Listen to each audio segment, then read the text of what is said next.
Nouveau numéro de l'invité du jour. Merci de nous retrouver sur Sika TV. Aujourd'hui, nous recevons pour vous un sociologue, enseignant-chercheur à l'UAO, l'Université Alassane Ouattara, en Côte d'Ivoire. Bonjour et bienvenue à vous.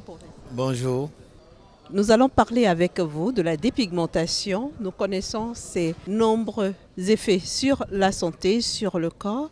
Ce que nous n'arrivons pas à comprendre, c'est bien sûr que malgré tous ces effets, malgré tous ces méfaits, que ceux qui s'y adonnent s'entêtent et continuent. Pour nous sociologues, il y a ce que nous appellerons aujourd'hui la dictature du paraître. C'est-à-dire avant de nous poser la question de savoir qu'est-ce que l'esthétique, qu'est-ce que la beauté, qu'est-ce que la perception de soi, parce que c'est l'image qu'on a de soi. Si je me sens beau, si je me sens désiré, désirable, attrayant, ça m'amène à mieux m'accepter. Et de la même manière, si je ne me trouve pas beau, si je ne me perçois pas beau, cela me pose problème. Et cela est redoublé avec l'œil d'autrui, à savoir la société. C'est la société qui nous dit, et de ce point de vue-là, voilà pourquoi, même si on vous dit que c'est contre votre santé, mais le fait que la société vous dit que quand c'est clair, c'est beau, quand c'est blanc, c'est beau, quand c'est blanc, c'est pur, quand c'est blanc, c'est sain, quand c'est noir, c'est pas beau, quand c'est noir, c'est pas sain, quand c'est noir, c'est méchant. Parfois en Afrique, on se surprend à dire à quelqu'un, toi tu es noir et ton cœur est noir. Vous voyez que ces attributs négatifs qui se rattachent à la couleur noire est redoublé du fait que dans les cérémonies, les gens les plus visibles sont les gens clairs. Quand on est dans des cérémonies, quand quelqu'un est clair dans certaines cérémonies, la personne a le droit de s'asseoir devant. Et tout le monde sait que ceux qui sont assis devant sont les plus valorisés et sont les plus considérés. Donc à un moment donné ou un autre, on se rend compte que c'est la société qui dit exactement aux gens, qui leur dicte leur comportement. Même si ma santé est primordiale, importante pour moi, mais est-ce que je peux défier le regard de la société ? À savoir que quand la société dit il est noir, il n'est pas beau, est-ce que cela peut être mis dans la balance au même titre que de dire qu'il risque sa santé ? Parce qu'il risque sa santé, ça devient une question individuelle, alors qu'il est beau, c'est ce que tout le monde admet, tout le monde reconnaît. Et c'est cette reconnaissance sociale-là, étant donné que l'Afrique dans la société africaine est basée sur un vivre ensemble collectif. Les Occidentaux sont arrivés à un niveau d'individualisme beaucoup plus poussé que nous, de telle sorte que l'Occidental peut dire sa beauté, peut assumer sa beauté, alors que l'Africain n'assume sa beauté qu'à travers l'œil de la société, l'œil des autres. Quand les autres lui diront « tu es clair, tu es beau », il sera plus satisfait de cela que quand lui-même devra se battre pour convaincre les autres, à savoir que même quand on est noir, on peut néanmoins être beau. C'est quand même paradoxal, hein? Ceux qui s'adonnent à cette dépigmentation en viennent à tomber malades, du fait des nombreux produits dégradants que ces produits qu'ils utilisent contiennent. Et malgré ça, on préfère privilégier le regard des autres. Oui, c'est parce qu'on ne se rend pas compte, mais dans une société où la pression sociale est forte, voyez-vous, la punition la plus grave en Afrique, dans l'Afrique traditionnelle, était le bannissement. Que disait le bannissement ? Le bannissement disait que la société ne veut pas de vous, elle vous isole. Et dès que vous êtes isolé, cela correspond en sociologie à la mort sociale. Parce qu'il y a la mort biologique, il y a la mort physiologique où on arrête de respirer, le cœur s'arrête. Et puis il y a la mort sociale. Et la mort sociale est pire que la mort biologique. Parce que la mort biologique, vous n'existez plus, on vous enterre dignement quand même. Mais la mort sociale veut dire que vous vivez, mais vous n'existez plus. De telle sorte que l'Africain a toujours été conditionné par la pression sociale. Et vous voyez que ça va plus loin, même au niveau du mariage. Avant de se marier, les gens tiennent compte de ce que la famille dira, de ce que le village dira, etc. etc. C'est-à-dire que c'est très rarement que l'Africain a le choix de faire des choix. C'est-à-dire que la société fait les choix à sa place. Sur le plan religieux, c'est la même chose, même en matière de carrière professionnelle. En général, on vous dit, vous choisirez telle discipline, parce que dans la famille, on n'a pas de médecin, et souvent on subit le dictat de la société. Et c'est ce même dictat. C'est-à-dire que quand on dira il est beau, il est notre frère, il est clair, le monsieur clair c'est mon frère, le monsieur clair c'est mon parent, le monsieur clair c'est mon. Et on existe plus par cette verbalisation que être noir et passer dans l'anonymat. Finalement, quand le corps va réagir et que les effets négatifs de cette dépigmentation vont commencer à se faire sentir, finalement, est-ce qu'on va continuer à regarder le regard des autres? Mais vous avez raison, madame. Malheureusement, on dit la victoire à beaucoup de parents en Côte d'Ivoire, mais la défaite n'en a qu'un seul. C'est-à-dire que la même société, c'est un paradoxe, qui vous demande d'aller être beau, d'aller être clair, de présenter tous les canons de l'esthétique, d'avoir un corps parfait, sont les mêmes éléments de la société. Vos parents, vos cousins, vos amis, pour les femmes, vos belles-sœurs seront les premières à vous rejeter. Parce qu'en Côte d'Ivoire, nous avons des cas beaucoup plus dramatiques où les femmes, 15 jours avant le mariage, s'en vont dans des officines, s'en vont dans les marchés pour demander qu'en 15 jours, elles veulent avoir le même teint qu'elles voient sur les savons ou sur les pommades.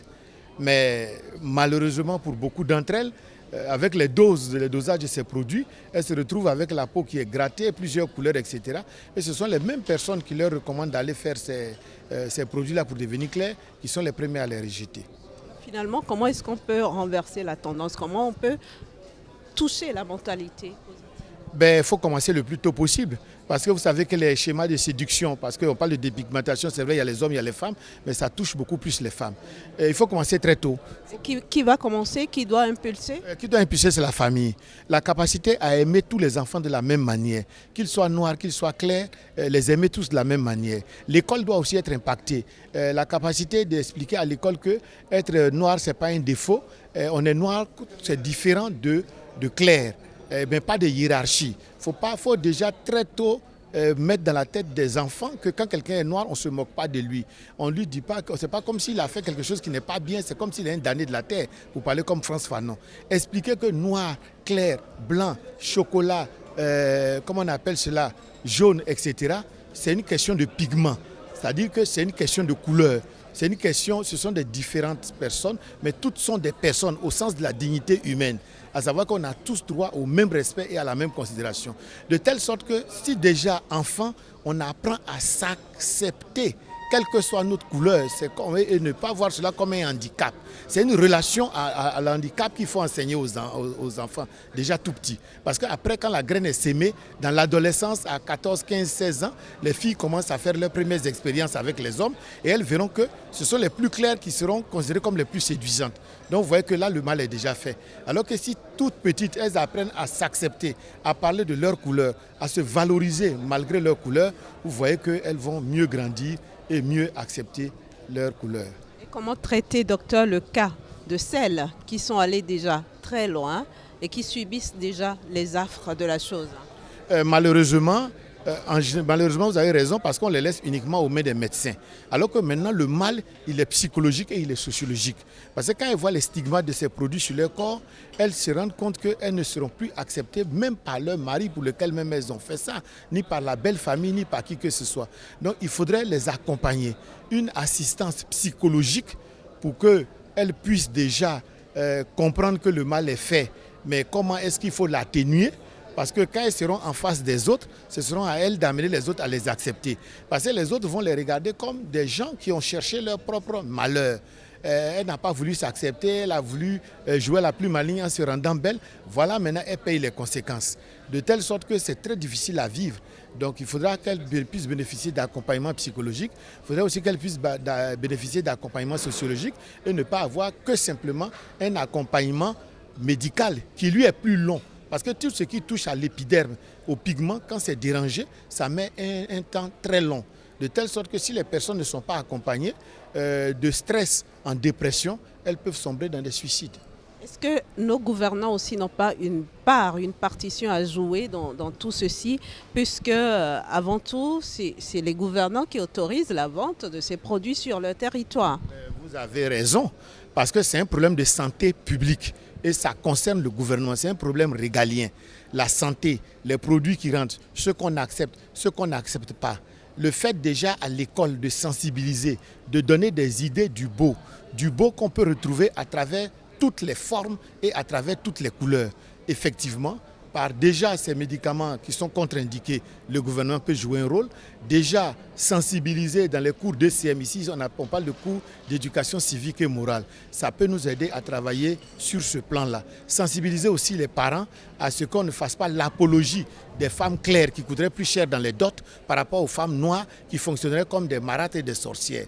Donc il y a tout un travail qui incombe aussi au gouvernement de regarder un peu la santé et le bien-être de ses citoyens, que ce bien-être soit mental ou physiologique. Comment expliquez-vous ce silence, si je peux l'appeler ainsi, des gouvernants à l'heure actuelle, malgré tous les méfaits, malgré tout le désastre auquel on assiste au quotidien?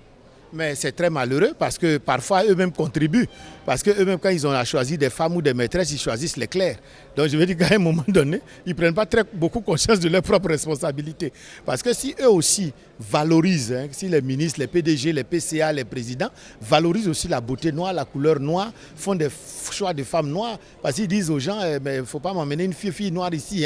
Bon, voyez-vous. Donc eux aussi, ils ne sont pas souvent conscients de leurs propres responsabilités. Et parfois, ils amplifient le phénomène, eux-mêmes par le choix de femmes qu'ils font. Finalement, est-ce qu'on arrivera à combattre la chose un jour en Afrique? On espère en toute chose, il faut regarder la réalité en face. Le mal est très bien installé et nous voyons que les vendeurs d'illusions ont une longueur d'avance. Parce que chaque fois, ils vous diront que ce médicament est sans effet. Ce médicament, de telle sorte que c'est une demande sociale. Et cette demande sociale est satisfaite par le marketing. Voyez-vous, on prospère toujours sur des besoins sociaux. Si on arrive à expliquer aux gens qu'on peut être noir, être bien dans sa peau, et être aimé, être attractif, être attrayant, fasciner les uns et les autres, on pourra combattre le phénomène. Mais tant qu'on continuera de penser que c'est le clair, c'est le blanc qui est beau, qui est sain, qui est pur, qui est innocent, voyez-vous que ça va être très difficile. Mais nous avons espoir que si jamais toutes celles qui sont, comme vous les appelez, qui ont été déjà touchées par ces cas de cancer de peau, etc., si encore le gouvernement communique suffisamment là-dessus, ça peut dissuader beaucoup de prendre ce chemin-là. De plus en plus, docteur, des structures prônent le fait de s'éclaircir naturellement à partir des plantes, etc. Quel regard jetez-vous sur cela? Madame, on revient au même problème. Puisque dans la tête des gens, le clair restera comme ce qui a pignon sur rue. Donc clair par la nature, si on a les moyens, parce que ce sont des produits plus chers, clair par les moyens, ou clair par la nature, ou clair par la chimie, c'est clair quand même. Alors qu'il faut désenclaver l'esprit des gens. Leur dire que clair ou noir, là n'est pas la question. L'essentiel, c'est d'être bien dans sa peau, d'être bien dans son corps, et que la beauté réside dans toutes les couleurs. On peut être noir et être très beau, être clair et ne pas être beau. Voyez-vous? Et que d'ailleurs, le beau, quand on parle de beauté, on parle de questions relatives. Il suffit vous-même de vous trouver beau pour que vous exerciez l'œil des autres à vous trouver beau. C'est quand on a du mal à s'accepter qu'on attire le regard sur ses faiblesses. Mais quand on voit quelqu'un, vous pouvez voir quelqu'un qui a 100 kilos, mais qui les porte bien. Du coup, tout le monde va s'identifier et dire mais il est bien, parce qu'il ne fait pas de ça un handicap. Pareil, vous avez une belle peau noire, comme on dit, bien cirée, et on vous voit bien épanoui, bien éclatant, bien dans votre peau. Tout le monde va s'identifier à vous. Alors que si ce n'est pas le cas, on vous voit, dès que vous êtes clair, vous avez tendance à être complexé. Voyez-vous, on va penser que noir, c'est pas bon. Alors que celui qui est clair, même quand il a tendance à déprimer, on lui dit mais toi, de quoi tu te plains? Toi, au moins, tu as la chance, tu es clair. C'est comme si c'est un don de Dieu, c'est comme s'il a déjà une prédisposition naturelle à être naturellement beau. Voyez-vous? Donc c'est quand on apprendra, que ce soit clair par la nature ou clair par la chimie, c'est éviter que clair soit premier et puis que les autres suivent. L'essentiel, c'est d'être bien dans sa peau et non de vouloir telle couleur ou pas telle couleur. Il y a des gens qui sont clairs, qui sont très malheureux, et il y a des gens qui sont noirs et qui sont très heureux. C'est la notion du bonheur. Le bonheur par soi, le bonheur pour soi, le bonheur avec nous-mêmes. Merci beaucoup à vous, Dr Hill Nicaise. Je rappelle que vous êtes sociologue, également enseignant-chercheur à l'UAO, Université Alassane Ouattara en Côte d'Ivoire. Merci d'avoir été des nôtres. À très bientôt. C'est moi qui vous remercie de me donner cette occasion de partager cela. Merci à vous. Merci.